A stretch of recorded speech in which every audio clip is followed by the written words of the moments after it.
The oil tycoon's son believed wealth made him untouchable. He laughed at the law, humiliated a struggling mechanic and her ailing father, thinking power would always protect him. But parked nearby was a dusty old Bronco, and inside a former Navy SEAL and his loyal German Shepherd were watching. What happened next would shake the whole town of Rust Valley and expose a darkness buried under gold and greed. Before we begin, please help me reach my first 1,000 subscribers. Your single click truly means more than you know. God bless you for keeping hope alive. The Nevada desert burned beneath a white, merciless sun. Wind drifted over the plains, carrying sand that hissed against the rusted signs and hollowed shacks of a nearly forgotten town. A faded board read, "Welcome to Rust Valley. Population 312. Beyond it lay a handful of buildings, a diner with missing letters, a gas station with no customers, and one aging garage whose walls had lost their color decades ago. Harris Auto Repair. An old Ford Bronco rolled into the lot, its blue paint dulled to gray. When the engine went quiet, Ryan Cooper stepped out, tall, broad-shouldered, and deliberate in his movements. He was 35, his face rugged and sun-worn, marked by faint scars that told stories he no longer shared. His short, dark hair, flecked with gray, matched the steady green-gray of his eyes that never stopped scanning, as though still searching for threats long gone. Once a Navy SEAL, Ryan carried himself with the calm precision of a man who had seen too much and spoken too little. Peace didn't come easy anymore. Beside him, Ranger, a 6-year-old German Shepherd, jumped down from the truck. His coat gleamed silver gray under the light, darker along the back, bright along the chest. His amber eyes were sharp, always reading the world as if every sound meant something. The old leather collar around his neck bore the faded imprint, K9, Unit 17. Like his handler, Ranger was retired in name only. He still moved like a soldier, his loyalty unwavering, his silence eloquent. "Looks peaceful," Ryan murmured. The dog tilted his head, unimpressed. "Yeah," Ryan sighed. "Too peaceful." The garage door creaked open. Emma Harris emerged, wiping oil from her hands with a rag. She was 28, slender and long-limbed, her movements brisk but weary. Light chestnut hair was pulled back into a loose bun beneath a faded red bandana, and freckles dotted her sun-touched cheeks. Her gray coveralls, rolled at the sleeves and tied at the waist, were streaked with grease, proof of long hours and stubborn perseverance. Her gray-green eyes were clear but guarded, the eyes of someone who'd had to earn every ounce of respect she owned. "Morning," she said, steady voice underlined by exhaustion. "You passing through, or that old Bronco begging for mercy?" Ryan gave a half-smile. "Maybe both." She studied him a moment, noting the military posture, the scar near his jaw, the cautious way he stood, like a man used to walking into uncertain rooms. "If it's mercy you're after, can't promise much," she said. "Been keeping this place running alone since January. Dad's sick, the help left, but engines don't fix themselves." Her tone was matter-of-fact, not self-pitying. It reminded Ryan of voices he'd heard on the battlefield, calm under pressure, too tired to complain. "Need a hand?" he asked. Emma hesitated, eyes narrowing slightly. "You any good with engines?" "I know my way around. Things that break," he said. She gave a small laugh. "Fair enough. Grab that wrench. The Ford on lift 2's been giving me hell." They worked in rhythm, tools clinking, an old radio humming low in the background. Ranger lay near the doorway, tail flicking lazily, but eyes always open. Ryan watched the way Emma moved, efficient, deliberate, no wasted effort. She didn't act tough. She simply was. Hours slipped by beneath the hum of the compressor and the smell of oil. When they finally stepped outside for water, the sun had turned the air into a shimmering haze. Emma leaned against the wall, gaze fixed on the horizon. "You from around here?" Ryan asked. "Born and stuck," she said, voice carrying a hint of dry humor. "Rust Valley's the kind of place you don't plan to live in? You just forget to leave." He nodded, understanding. "Some places don't move at all."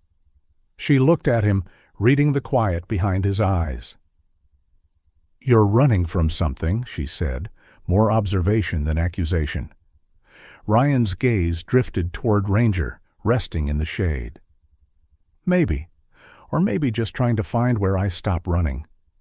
The silence stretched, warm and heavy, before she replied softly, "Well, this town's slow enough. Might suit you." He smiled faintly. "If you don't mind a stranger hanging around?" "If you can work, you're not a stranger," she said. "Here, work's the only thing people respect." "Then I guess I'm fluent." That made her laugh, a quiet sound that broke through the heat like a small mercy. As the day faded, they returned inside, the rhythm of work resuming. The simple routine steadied Ryan. Bolts and gears obeyed rules he could understand. When evening came, Emma brewed coffee in a dented kettle, handing him a chipped mug. "Don't get many veterans out here," she said. "Guess people like you have better places to be." "Maybe," Ryan said, eyes distant. "But sometimes better places don't feel better." She nodded, no further questions. Beneath the grease and fatigue, her kindness carried weight, the quiet kind that expected nothing in return. For the first time in a long while, Ryan felt the stillness settle inside him. Then came the sound, low at first, then rising. A deep, roaring engine echoed down the highway, too expensive, too proud for this dying town. Emma froze, her eyes narrowing toward the horizon. "That," she muttered, wiping her hands on the rag, "is the kind of trouble that never runs out of gas."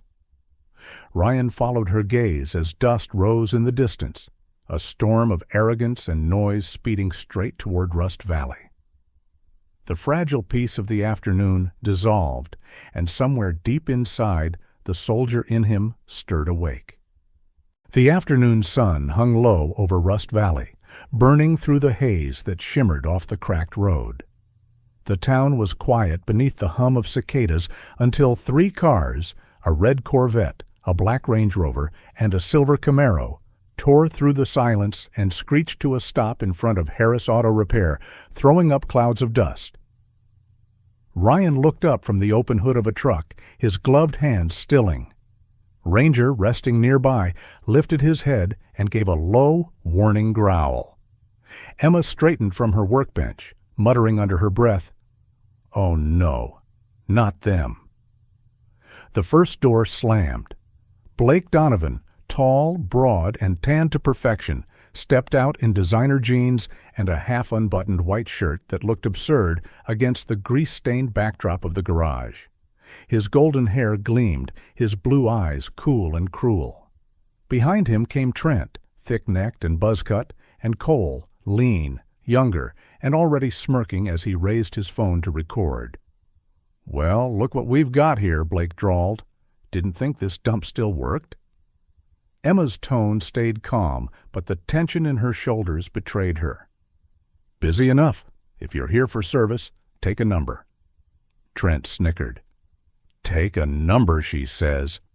Cole laughed, camera still rolling. "This is gold." Blake stepped closer, his cologne cutting through the smell of oil. "You're funny," he said, circling the room with mock admiration. "Tell you what, wash my car, polish it, and maybe I'll let you keep the change." Emma crossed her arms. "Not happening." His grin faded. "Maybe you didn't hear me," he said, voice dropping. "You'll wash it, or I'll make sure you never fix another car in this town." Ryan's face stayed impassive as he listened, his silence sharp as glass. The air shifted. Even Ranger tensed, fur bristling. Emma held her ground. "You don't scare me, Blake. Your father might own this county, but he doesn't own me." For a heartbeat, something ugly flickered in his eyes. Then he laughed, loud and false. "Careful, sweetheart. People like me decide who gets to survive in this desert." Without warning, Blake grabbed a can of oil and poured it over the floor, dark liquid spreading across the concrete like a wound. "Oops," he said softly. "Guess you'll have to clean that up." Cole's laughter echoed through the shop. "Do it again." Trent leaned on the car, uneasy now, but saying nothing. Emma's voice tightened. "Get out." Blake ignored her, pulled out a folded bill, and dropped it into the puddle. "There, a tip. You'll need it. I heard your dad's back in the hospital. Those meds aren't cheap." The rag in Ryan's hand stopped mid-wipe. He stepped forward slowly, the calm in his movement more dangerous than any shout. "You should pick up your money," he said. Blake turned, eyes narrowing. "Excuse me?" "You crossed a line," Ryan replied, voice low, even, final. Blake scoffed, trying to laugh. "What are you, her guard dog?" Ranger rose, a rumble deep in his chest. "You better call off your mutt," Blake snapped, pointing. Ryan's eyes didn't waver. "You won't," he said softly. The tone in his voice made the space shrink. Blake's smirk faltered. Even Cole lowered his camera. The only sound was Ranger's slow, steady growl vibrating in the heat. "Blake, let's just—" Trent began, but Blake cut him off with a sharp, "Shut up!" His arrogance cracked, unease flickered beneath it. "You think you can threaten me?" Ryan's answer came quiet and cold. "Not a threat, just a reminder. Some things you touch, you don't walk away from." For a long moment, no one moved. The cicadas outside buzzed louder, filling the silence like static. Emma stood frozen, hands clenched at her sides, eyes darting between the men. The tension was so thick it felt like the air itself might ignite. Blake finally stepped back, masking his discomfort with a sneer. "You'll regret that," he muttered, his gaze flicking from Ryan to Emma. "You both will." The three lingered, pretending they still held control, but the balance in the room had already shifted. The oil shimmered black at their feet. Ranger's eyes never left Blake's hands, and Ryan stood still as a shadow carved from stone. Outside, the sun dipped low, stretching long amber streaks across the road. The desert exhaled, heavy with the taste of coming trouble. Somewhere in that silence, Ryan knew. This was the moment everything changed. The desert evening bled red through the open doors of Harris Auto Repair, painting the metal and dust in bruised light. Inside, the air was thick with heat and tension, heavy with the smell of oil and burnt rubber. Blake Donovan stood rigid by the counter, disbelief and rage twisting his features. No one had ever dared to defy him. Across from him, Ryan Cooper was still as stone, wiping his hands on a rag with calm precision. Between them, Ranger crouched low, eyes locked on Blake, like a sentinel waiting for permission. Emma, standing behind the dog, felt her pulse hammering against her ribs. The air crackled with unspoken violence. Blake's pride cracked under humiliation. Fueled by anger and whiskey, he stepped forward, his voice sharp. "You think you can talk to me like that?" His hand trembled, not from fear, but from the shock of being challenged. Trent and Cole lingered nearby, unsure, their earlier arrogance fading. Then Blake turned to Emma, his face flushing red. "You think you're better than me, huh?" Before she could respond, his hand came up, a wild, reckless motion born of entitlement. Ryan moved first. His arm shot out, catching Blake's wrist midair with the speed of instinct. The sharp clang of metal followed as Ryan slammed the man's hand down onto the steel table. The grip was iron, precise, not a punch, not a threat, but a lesson. "You don't raise your hand to a woman," he said quietly. His voice was calm, yet it carried something that chilled the air, a certainty that came from men who'd seen darker things than anger. Ranger stepped forward, blocking Emma, his fur bristling, teeth glinting in the light. "Blake, "Stop!" Trent blurted, but his friend's ego drowned out reason. "You're finished!" Blake spat, his voice shaking. "I'll ruin you both. I'll buy this dump and tear it down." Ryan released him suddenly, and Blake stumbled backward, clutching his wrist.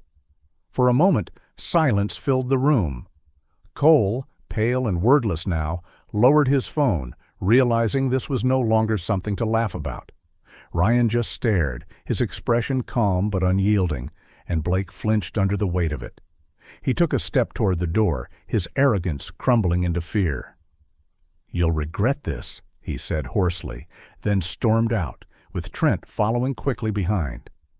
Cole hesitated, glanced back at Emma, guilt flickering briefly across his young face, then disappeared into the fading daylight. When the roar of engines faded, the silence that followed was deafening. Emma's hands trembled as she reached for the broom. "They'll be back," she murmured. Ryan set the oil can upright again. "Probably," he said evenly, "but next time they won't find it easy." Ranger sniffed the ground, still tense. Ryan knelt and ran a hand through his fur. "Good boy," he whispered. The words hung warm against the cold quiet of the garage.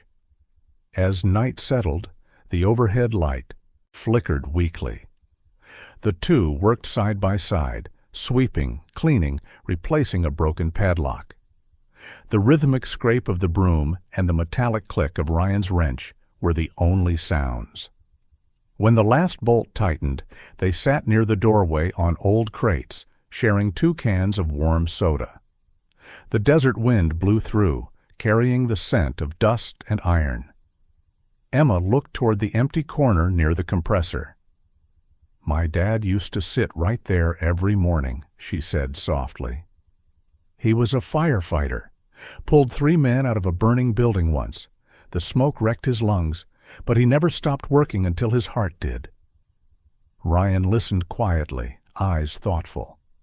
"He sounds like a man who didn't give up easily."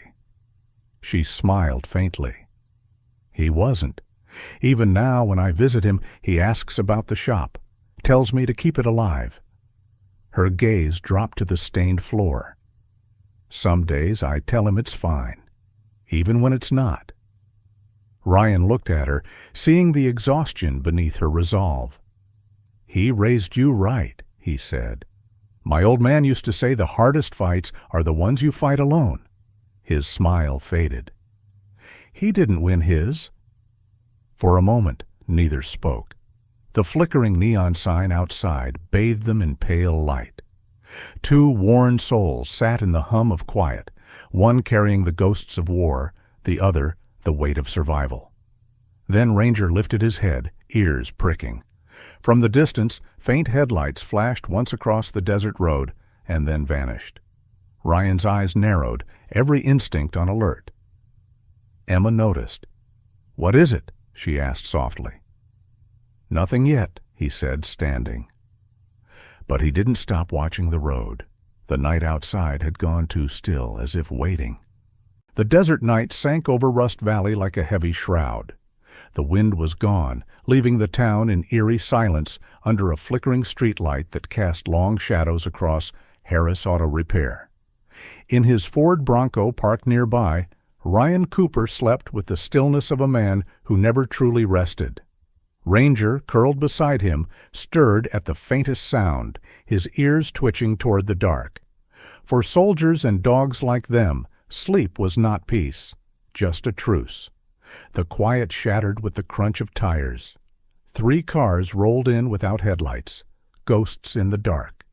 Their engines cut, and doors opened softly. Blake Donovan stepped out first, his face pale and hard, arrogance warped by humiliation and whiskey. Behind him, Trent looked uneasy, shoulders tense, while Cole, thinner and reckless, grinned as he held a metal canister that reeked of gasoline. The sharp scent cut through the dry air. "Do it quick," Blake muttered. "She wanted a fight. We'll give her one." Cole laughed, splashing gas on the garage door. Trent hesitated. "Blake, maybe this is too—" "Shut up!" Blake snapped, voice cracking. He hurled a brick through the front window. Glass shattered, and their laughter followed, cruel, hollow, echoing into the desert night. From inside the Bronco, Ranger's head snapped up, a low growl rumbling deep in his chest. Ryan's eyes opened instantly. Training kicked in before thought did. He sat up, glanced through the windshield, and saw fire bloom against the garage wall. "No," he muttered, throwing open the door. Ranger leapt out beside him, muscles coiled. Within seconds, flames devoured the oil-soaked floor, roaring to life like a beast set free. "Ranger, with me!" Ryan grabbed a fire extinguisher from the truck bed and charged through the smoke. Heat seared his face as he pressed the nozzle, sweeping bursts of white foam over the fire. Metal popped, the air thick with smoke and burning oil. Through the chaos, he saw a small wooden frame, half buried under debris. He lunged, covering his face with his sleeve, pulling it free just as the shelf collapsed. It was a soot-stained photograph. Emma and her father, smiling in front of the shop long ago. Outside, Blake froze mid-laugh when the Bronco's headlights flared. "What the—" Before he could finish, Ranger charged out of the smoke, eyes blazing amber. Cole stumbled backward, shouting, "It's that dog!" Moments later, Ryan emerged, covered in ash, extinguisher still in hand. "Get away from the building," he barked, his voice cutting like steel. The three hesitated. Even Blake's swagger faltered. Ryan fired another burst toward the last flames, the hiss startling them. "Let's go!" Trent yelled, grabbing Blake's arm. Blake yanked free, hatred twisting his face. "This isn't over!" he spat before sprinting for his car. Engines roared, tires screeched, and the night swallowed them whole. When silence returned, the fire was dying. Ryan stood amid the wreckage, chest heaving, extinguisher still hissing faintly. Ranger circled the smoldering floor, sniffing the remains. The garage was ruined, blackened beams, scorched metal, the air thick with smoke. Ryan stepped over shards of glass, spotting a half-burned ledger on the counter. Beneath it lay a brick, wrapped in paper. He picked it up, unwrapped it, and read the jagged scrawl. "Get out of Rust Valley. Don't cross the Donovan line." He stared at the note for a long time. Ranger pressed against his leg, whining softly. Ryan rested a hand on the dog's back. "Yeah," he murmured. "I know." His eyes hardened, cold and steady as steel. The three cars had vanished into the desert, but the war they'd started still burned. Somewhere beyond that dark road was the line Blake thought he owned, but Ryan had crossed far worse and never backed down. When it was over, only ashes and silence remained. The half-melted neon sign blinked its dying "Open late." Ryan placed Emma's photo carefully on the passenger seat of the Bronco. The desert wind stirred, scattering ash across the road like snow. He looked once more at the blackened skeleton of the shop and whispered, steady and low, "Let them come." The morning after the fire, Rust Valley awoke beneath a dull gray sky. Smoke still hung in the air, drifting through the ruins of Harris Auto Repair like a ghost refusing to leave. Ash covered everything, the cracked concrete, the shattered glass, the half-melted sign that once read, "Honest work, honest hands." Emma Harris stood amid the wreckage, her hands blackened with soot, her face pale and expressionless. A quiet ache lived behind her eyes, the kind that went deeper than tears. A few feet away, Ryan Cooper watched silently, jaw tight beneath his short stubble. Ranger sat beside him, fur-dusted gray, his amber gaze following Emma's every movement, a guardian carved from patience and instinct. The quiet broke with the low rumble of an approaching engine. A black police SUV rolled in, its polished surface out of place in the ruined lot. From it stepped Sheriff Dale Morton, a heavy-set man in his 50s, shoulders broad but posture lazy. His skin was leathery and sun-cracked, his hair a fading steel gray under a tan hat that had seen better years. His small eyes gleamed with something sharper than duty: calculation. Morton had worn his badge for over 20 years, and though it still caught the light, the man behind it served another master, the Donovan family, whose money kept his silence well fed. Morton stopped beside the wreckage, hands resting on his belt, a smirk curling under his mustache. "Hell of a mess," he said, pretending sympathy. "You the owner, Miss Harris?" Emma nodded, trying to stay composed. "Yes, Sheriff. Someone—" "Yeah, I heard," he interrupted, voice dripping with condescension. "But see, fires like this, they raise questions. Business in debt, no witnesses, quick insurance payout. Sure looks bad on paper." Ryan's tone cut through the air. "You're accusing her?" Morton turned his small, sharp eyes on him. "I'm asking questions, and you are?" "Just a friend," Ryan replied evenly. "One who put out the fire while your deputies were still asleep." Morton's lips twitched. "Cute, but heroes don't get to tell me how to do my job." He scrawled something on a pad, then said to Emma, "Effective immediately, your business license is suspended pending investigation. Maybe next time, be more careful with open flames." Emma's breath caught. "You can't—" "I just did," Morton said, tipping his hat. "You can appeal, but it'll take months, maybe longer." He turned to leave, his voice low and smug. Rust Valley's not kind to people who make noise. When his SUV pulled away, the dust he left behind seemed to hang in the air like poison. Emma knelt beside what was left of her counter, fingers tracing the burned edges of a photo frame. "They're not even going to look for who did this," she said bitterly. Ryan crouched beside her, his voice calm but iron beneath. "They don't need to. They already know." He looked toward the road where Morton's car had vanished.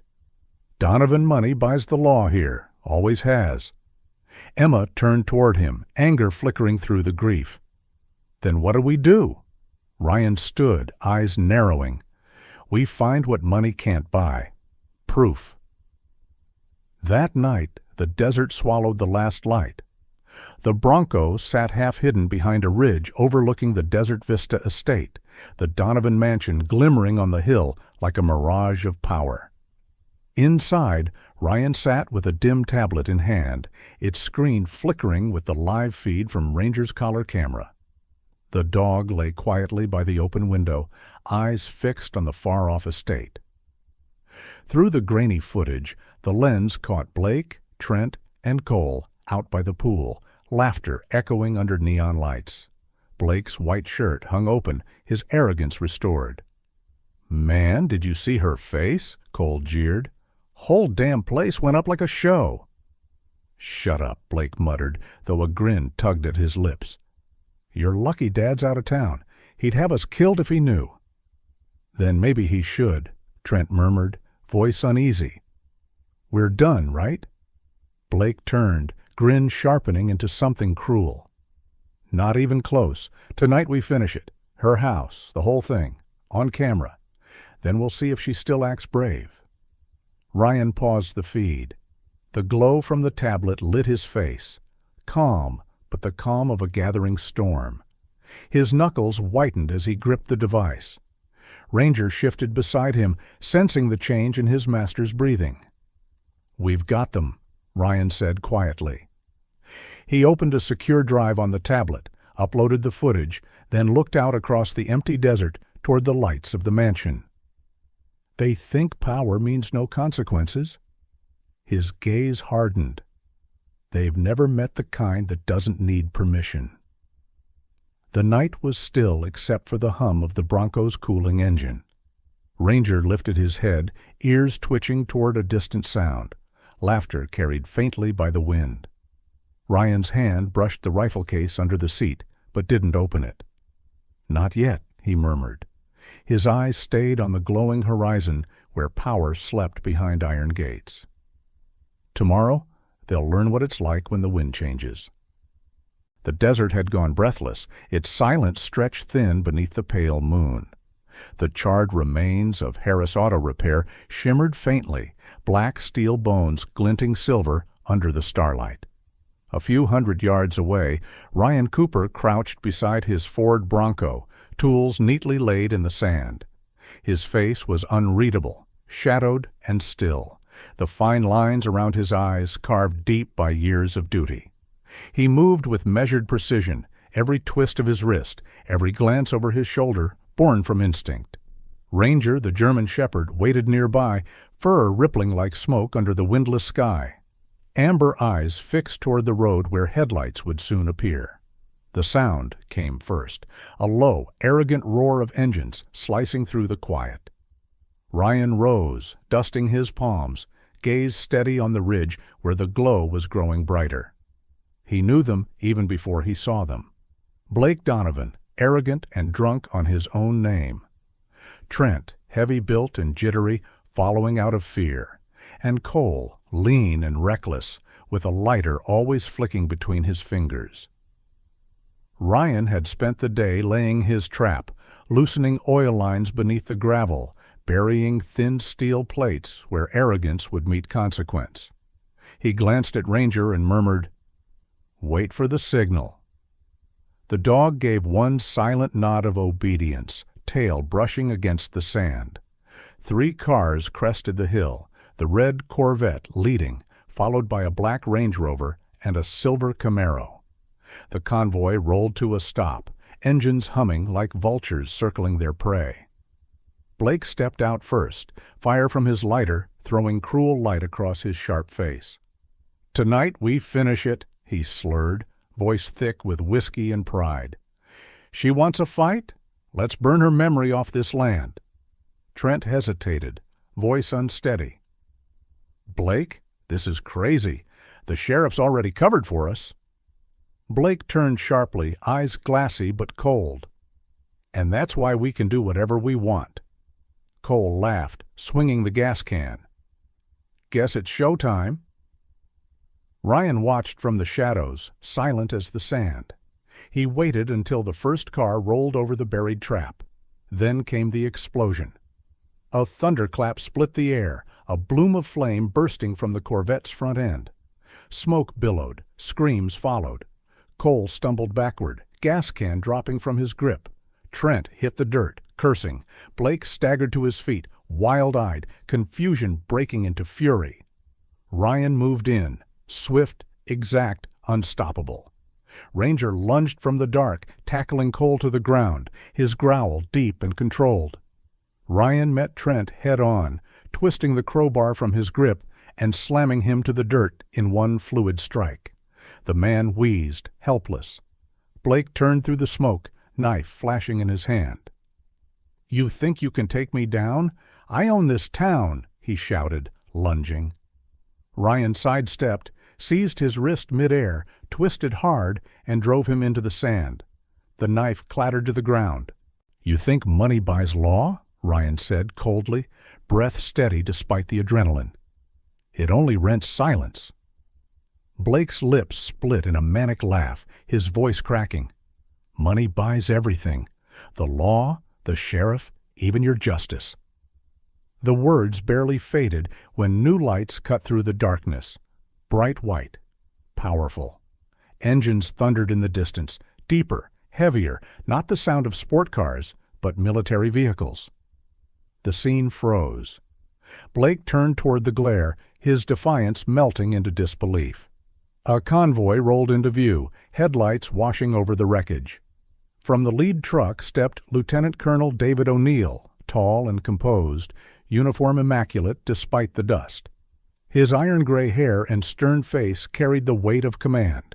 His voice, low and steady, broke the silence. "No need for words, Cooper. We've got it all. Footage, audio, everything from Ranger's collar, sent straight to the Navy servers." Blake's face drained of color.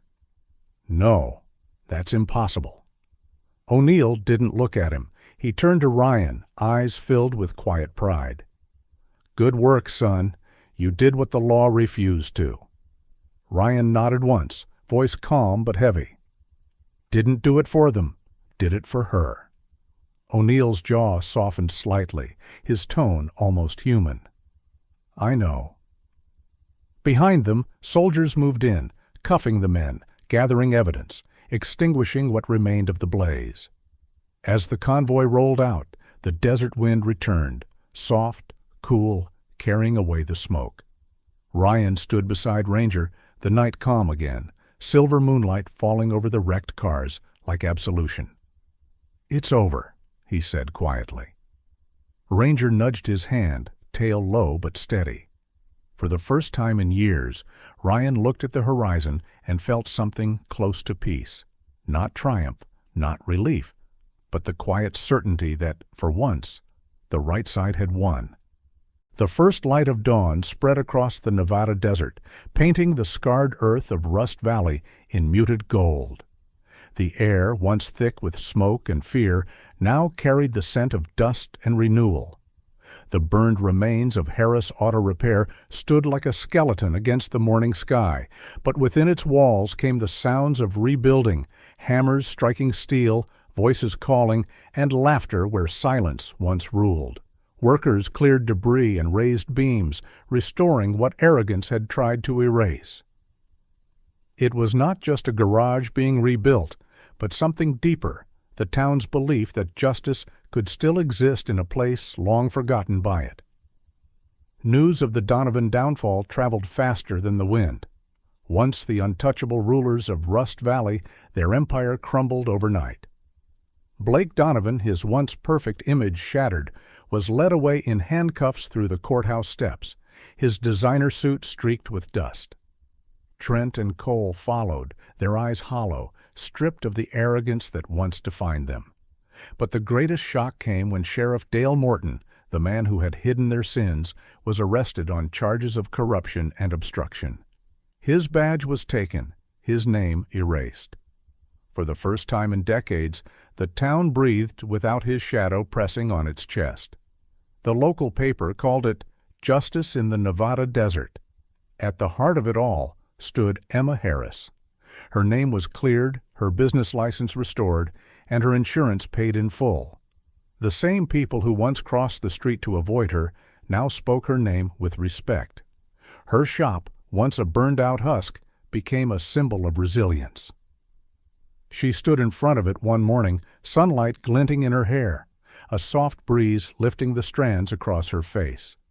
Her overalls were clean, but her hands still bore faint oil stains, a quiet reminder of the woman she'd been long before headlines called her a survivor. At her feet, Ranger, the silver-gray German shepherd, lay watching her with warm, intelligent eyes, tail brushing the dust as if sharing her calm. A soft rumble broke the morning air. Ryan Cooper's Ford Bronco pulled to a stop by the lot, the veteran stepping out in worn jeans and a sun-faded shirt. His expression was the same quiet steadiness it had always been, though something behind his eyes had changed, not peace, but acceptance. Emma smiled when she saw him. "You kept your promise," she said. He nodded, looking at the rebuilt garage. "You kept your ground." For a while, they stood in silence, two survivors of the same fire. Then an old pickup pulled in, carrying Mr. Harris, Emma's father. He was frail, his once strong frame thinned by years, but his voice still carried that spark of pride. "Told you it'd stand again," he said. Ryan helped him from the truck with a steady hand. The old man studied him for a long moment. "You fixed more than a garage, son," he murmured. Ryan only replied, "Just fixed what was broken." By midday, cameras and reporters filled the lot. Among them was Lisa Carter, a journalist in her early 30s with sharp brown eyes and a calm, professional manner. She introduced herself from the Nevada Chronicle, notebook in hand, curiosity tempered with respect. "People are calling this the biggest corruption takedown in the county's history," she said, raising her microphone. "They call you a hero, Mr. Cooper." Ryan gave a faint smile.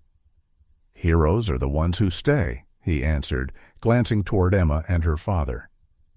"I just passed through." Lisa lowered her mic, thoughtful. "What will you do now?" she asked. Ryan's eyes drifted toward the horizon. "There's always another place that needs fixing." She smiled faintly, sensing that would be the last anyone heard from him for a long while. As the sun dipped low, Ryan loaded his few belongings into the Bronco. Emma approached, holding something wrapped carefully in cloth. She unfolded it, the old dented shop sign that once hung above the garage door. The words, though faded, still gleamed faintly. "Harris Auto Repair. We fix cars, and sometimes lives." She held it out to him. "I think this belongs with you now." Ryan hesitated, then took it, his rough hands cradling it as though it were something fragile. "You sure?" he asked quietly. Emma nodded. "You've earned it." He mounted the sign inside the truck above the dash where the sunlight would touch it each morning. Ranger jumped into the passenger seat, settling comfortably with a soft huff. Ryan turned one last time toward Emma and her father, she standing tall and strong, her father beside her, proud and still. "Take care of each other," he said. "We will," she replied. The Bronco rolled forward slowly, tires crunching over gravel as the wind stirred the dust behind it. At the edge of town, the sun broke fully over the desert, painting the world in molten gold. In the rearview mirror, the little garage shimmered, whole again. Ryan brushed his hand across the sign and whispered, "Let's go, boy." Ranger's ears perked as they drove toward the open road, leaving behind a town reborn beneath the rising dawn. Sometimes God's miracles don't come with thunder. They come quietly, through courage, love, and people who refuse to give up. In every act of kindness, in every second chance, His hand is still there. If this story touched your heart, share it with someone who needs hope today. Comment where you're watching from, and don't forget to subscribe to join our family of faith and compassion. May God bless you and everyone still searching for light in their own Rust Valley.